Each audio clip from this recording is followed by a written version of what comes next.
നാഗറാണി സീരിയലിലെ ഇന്നത്തെ മെയ് 5-ാം തീയതി ടി വിയിൽ വരാൻ പോകുന്ന എപ്പിസോഡിൽ എന്താ നടക്കുന്നതെന്ന് അറിയാമോ? ഞാൻ പറഞ്ഞു തരാം. നമ്മുടെ അനന്ത രവീഷുമായിട്ട് ഡിങ്കോൾഫി കളിച്ച് പ്രഗ്നന്റ് ആയ കാര്യം പൂർവി കണ്ടുപിടിക്കുകയാണ്. പൂർവി മൊത്തത്തിൽ ഇതിനെ പിന്തിരിപ്പിക്കാനായിട്ട് നോക്കുകയാണ്. അവരൊക്കെ വലിയ വലിയ ആൾക്കാരാണ്, ചേച്ചി വേണ്ട ചേച്ചി എന്നൊക്കെ പറയുമ്പോൾ അനന്ത പറയാണ്, ഇല്ല എന്നെ എന്ത് ചെയ്യും, രവീഷ് സ്വീകരിക്കും, രവീഷിന്റെ കല്യാണം കഴിക്കാന്ന് പറഞ്ഞിട്ടുണ്ട്. എവിടെ?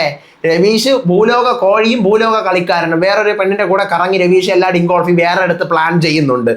ഇത് മാത്രമല്ല, നമ്മുടെ പൂർവിയും ആര്യമനും കൂടെ ആയിട്ടുള്ള റൊമാൻസ് ഇന്ന് സ്റ്റാർട്ട് ചെയ്യുന്നുണ്ട്. മക്കളെ, ആര്യമന് പൂർവിയുടെ മുകളിൽ ഒരു ഇൻട്രസ്റ്റ്, ഇവിടെ കൊള്ളാലോ കക്ഷി എന്നുള്ള ഒരു ലെവലിൽ ആര്യമന് തോന്നി തുടങ്ങുന്നുണ്ട്. പൂർവിയിൽ ഒരു ഇൻട്രസ്റ്റ് വന്ന് തുടങ്ങുന്നുണ്ട്. എന്തൊക്കെയാണ് ഇന്ന് ടി വിയിൽ വരാൻ പോകുന്ന എപ്പിസോഡിലെ അപ്കമിങ് എന്താ പറയുക കാര്യങ്ങൾ എന്നൊക്കെയുള്ള പറയാനായിട്ടാണ് ഞാൻ വന്നിരിക്കുന്നത്. സോ നാഗറാണിയുടെ എപ്പിസോഡ് 7-ന്റെ, അതായത് നമ്മുടെ നാഗകന്യക 7-ന്റെ പുതിയ എപ്പിസോഡിന്റെ explanation review. So welcome back to മോളറ്റ് media max. I am Ansif. Video ആദ്യമായിട്ട് കാണുന്നവർ ചാനൽ സബ്സ്ക്രൈബ് ചെയ്യണം, ലൈക്ക് ചെയ്യണം, ഷെയർ ചെയ്യണം. നിങ്ങളുടെ അഭിപ്രായങ്ങൾ മസ്റ്റായിട്ട് താഴെ കമന്റ് ചെയ്യണം. ഇതുപോലത്തെ സീരിയലിന്റെ എക്സ്പ്ലനേഷനും റിവ്യൂസിനും ഒക്കെ ആയിട്ട് ഇപ്പൊ തന്നെ നമ്മുടെ FB പേജും ഇൻസ്റ്റാ പേജും മറക്കാണ്ട് ഫോളോയും ചെയ്യണം. വീഡിയോ ഹൈപ്പ് ചെയ്യാൻ മറന്നു പോകരുത്.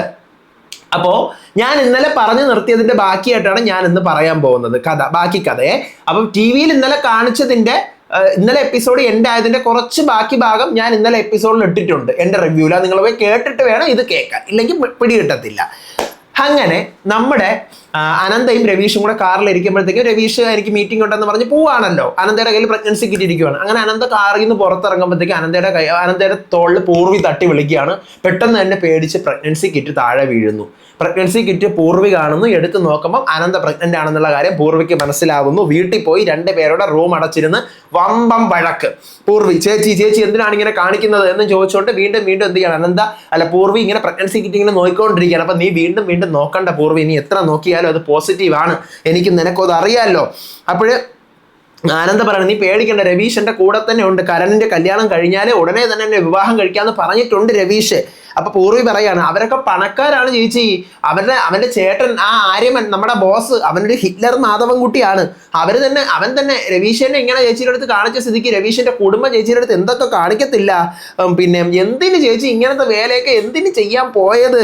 അപ്പൊ അനന്ത, എന്ത് ചെയ്യാൻ, പ്രേമത്തിന് അതിരുകളില്ല, നമുക്ക് പറ്റിപ്പോവും അങ്ങനെയൊക്കെ. നമുക്ക് നിനക്കും എന്തെങ്കിലുമൊക്കെ അങ്ങനെ പ്രേമം വരുമ്പോഴേ നിനക്ക് മനസ്സിലാവുള്ളൂ. നിനക്കും അതുപോലത്തെ ഒരാളെ കിട്ടട്ടെ എന്ന് ഞാൻ ആഗ്രഹിക്കുന്നു. നിനക്ക് അയാളുടെ മേളിൽ ഭ്രാന്താവും. നീ രാവിലെ എഴുന്നേൽക്കുമ്പോഴും ഉണരുമ്പോഴും തിന്നുമ്പോഴും കുടിക്കുമ്പോഴും എപ്പോഴും നിനക്ക് അയാൾ മാത്രമേ നിന്റെ മനസ്സിൽ വരുള്ളൂ പൂർവി. അതാണ് പ്രേമം. പ്രേമത്തിന് അതിരുകളില്ല പൂർവി.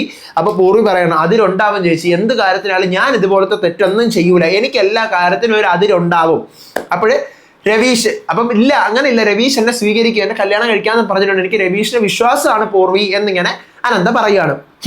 രവീഷ് മീൻ വൈൽ എവിടെ? ഓഫീസിൽ അർജന്റ് മീറ്റിംഗ് ഉണ്ടെന്ന് പറഞ്ഞ് പോയ രവീഷ് എന്ത് ചെയ്യാണ്? നമ്മുടെ രവീഷിന്റെ അച്ഛനായ പരമീതിന്റെ സുഹൃത്ത് മിനിസ്റ്റർ ഉണ്ടല്ലോ, മന്ത്രിയുടെ ഭാര്യയായിട്ട് അവിടെ നിന്നുകൊണ്ട് ഫ്ലോട്ട് ചെയ്യാണ്. അപ്പോഴത്തേക്കും രവീഷ് പറയണം, നീ എൻ്റെ ഡാഡിന്റെ സുഹൃത്തിന്റെ വൈഫാണ് ആ കാര്യം, പക്ഷേ എല്ലാവരും അറിയണമെങ്കിൽ പ്രശ്നമൊക്കെ ആവും നമ്മൾ തമ്മിലുള്ള ഡിങ്കോൾഫി. അപ്പൊ ആ പെൺകൊച്ചിന്റെ പേര് സുവർണ എന്നാണ്, അതായത് നമ്മുടെ മന്ത്രിയുടെ ഭാര്യയുടെ പേര്. അപ്പൊ സുവർണ പറയണം, ആ പേട്ട് കളവന്റെ 3ാമത്തെ ഭാര്യയാണ് ഞാൻ, അയാളുടെ കൂടെ ഉള്ള ഒരു ജീവിതമാണോ, നീയാണ് പൊളി എന്നൊക്കെ നമ്മുടെ സുവർണ ആരടുത്ത് രവീഷിന്റെ പറയാണ്. അങ്ങനെ നീ ഇപ്പൊ പൊയ്ക്കോ, ഇവിടെ വെച്ച് ആരെങ്കിലും കണ്ടാ പ്രശ്നമാവും, നമുക്ക് ഹോട്ടലിൽ വെച്ച് കാണാം എന്ന് പറഞ്ഞ് അങ്ങനെ സുവർണ അവിടെ നിന്ന് പോവാണ്.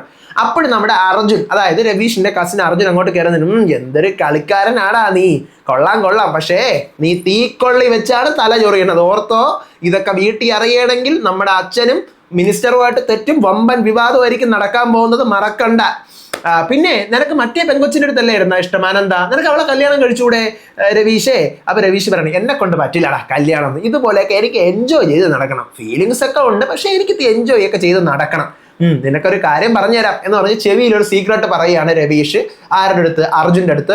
എന്നിട്ട് നാളെ നിശ്ചയത്തിന് നടക്കാൻ പോകുന്നത് ഒരു വമ്പൻ നാടകമായിരിക്കും എന്നിങ്ങനെ പറയുകയാണ്. എന്താണെന്ന് പറയാനില്ല.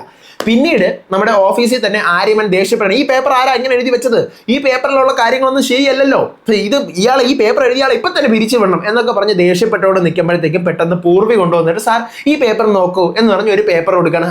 നമുക്ക് സ്റ്റാർട്ട് ചെയ്യാം എന്ന് പറഞ്ഞ് ആര്യമൻ എന്ത് ചെയ്യാണ്? ന്യൂസ് വായിക്കാനായിട്ട് തുടങ്ങുവാണ്. അപ്പൊ പൂർവി സാർ എന്ന് പറഞ്ഞ് ഓടി വീണ്ടും വരുവാണ്. ആര്യമന്റെ അടുത്ത് വരുമ്പോൾ ഇങ്ങനെ കാല് തെറ്റി വീഴാൻ തുടങ്ങുന്നു. ആര്യമൻ പൂർവിയെ പിടിക്കുന്നു. രണ്ടുപേരുടെ കണ്ണും നോക്കി ഇങ്ങനെ കുറച്ചു നേരം നിൽക്കുന്നു. കഴിഞ്ഞോ? വീഴാൻ പോയതൊക്കെ കഴിഞ്ഞോ? ഞാൻ എൻ്റെ പണി ചെയ്യട്ടെ എന്ന് ആര്യമൻ ചോദിക്കുകയാണ്. അയ്യോ സാർ ചെയ്യരുത്. എന്താ കാര്യം? സാറിന്റെ വീട്ടിൽ നിന്ന് ആൻറ്റി വിളിച്ചോണ്ടിരിക്കുകയാണ്. സാറിന്റെ ആൻറ്റി വിളിച്ചോണ്ടിരിക്കുകയാണ്. ഇന്ന് എൻഗേജ്മെന്റ് ഉണ്ട്, വേഗം വരണം എന്ന് പറഞ്ഞ് വിളിച്ചോണ്ടിരിക്കുകയാണ്. അതുകൊണ്ട് സാറൊന്നും ചെയ്യരുത്, വീട്ടിൽ പോ സാർ. എന്നെ വഴക്ക് പറഞ്ഞുകൊണ്ടിരിക്കുകയാണ് സാർ. എനിക്ക് പറ്റില്ല, എൻ്റെ ന്യൂസ് ചാനലാണ് എനിക്ക് വലുത്, അത് കഴിഞ്ഞിട്ടേ ഞാൻ എല്ലാത്തിനും പോവുള്ളൂ എന്ന് ആര്യമൻ പറയുവാണ്.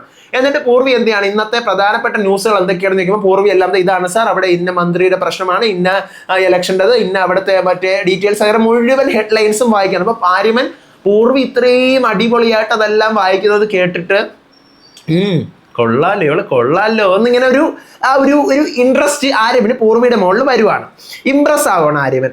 എന്നിട്ട് പൂർവി അവിടെ നിന്ന് കഴിഞ്ഞിട്ട് അത് കൊടുത്തിട്ട് പോയിട്ട് ഇവൻ എന്തൊരു ജാടക്കാരനാണ് നിൽക്കുന്ന കണ്ടില്ലേ, പിന്നെ ഇവന്റെ അനിയനും ആ രവീഷ് എൻ്റെ ചേച്ചി ഇതുപോലെ ചതിക്കാതിരുന്നാ മതി, ഇവനെ പോലെ ആവാതിരുന്നാ മതിയായിരുന്നു എന്നിങ്ങനെ പറഞ്ഞ് പൂർവി നിൽക്കുവാണ്. അപ്പൊ പൂർവി നോക്കുമ്പോൾ ഉണ്ട് ഒരു പെങ്കൊച്ച് നമ്മുടെ പരമീതിന്റെ ക്യാബിനകത്തോട്ട് കയറി പോകാനായിട്ട് തുടങ്ങുന്നു. അപ്പൊ പൂർവി അങ്ങോട്ട് പോകാനായിട്ട് തുടങ്ങണം, ആ പെങ്കൊച്ചിന്റെ അടുത്തോട്ട് പോകാൻ തുടങ്ങണം. ഇത്രേ ആയിരിക്കും ഇന്ന് ടി വിയിൽ വരാൻ പോകുന്ന എപ്പിസോഡ്. എനിക്ക് വേണമെങ്കിൽ കുറച്ചുകൂടി നിങ്ങളുടെ അടുത്ത് പറയാം, ഞാൻ പറയാത്തത് ഇത്രയും ആയിരിക്കും ഇന്ന് ടി വിയിൽ വരാൻ പോകുന്നത്. ടി വിയിൽ ഇന്നത്തെ എപ്പിസോഡ് വന്ന് കഴിഞ്ഞിട്ട് നമുക്ക് നാളെ എന്താണ് വരുന്നതെന്ന് പറയാം. ചിലപ്പോൾ 1 മിനിറ്റ് അങ്ങോട്ടോ ഇങ്ങോട്ടോ മാറാനുള്ള സാധ്യതയുണ്ട്. അപ്പോൾ എന്തായാലും ഇതാണ് ഇന്ന് ടി വിയിൽ വരാൻ പോകുന്ന എപ്പിസോഡ്. നിങ്ങൾക്ക് ഇഷ്ടപ്പെടുന്നുണ്ടോ നാഗറാണി? മസ്റ്റായിട്ട് താഴെ കമൻറ്റ് ചെയ്യുക. എൻ്റെ റിവ്യൂ മനസ്സിലാവുന്നുണ്ടോ? ഒരു മനുഷ്യനും കമൻറ്റ് ചെയ്യുന്നില്ല.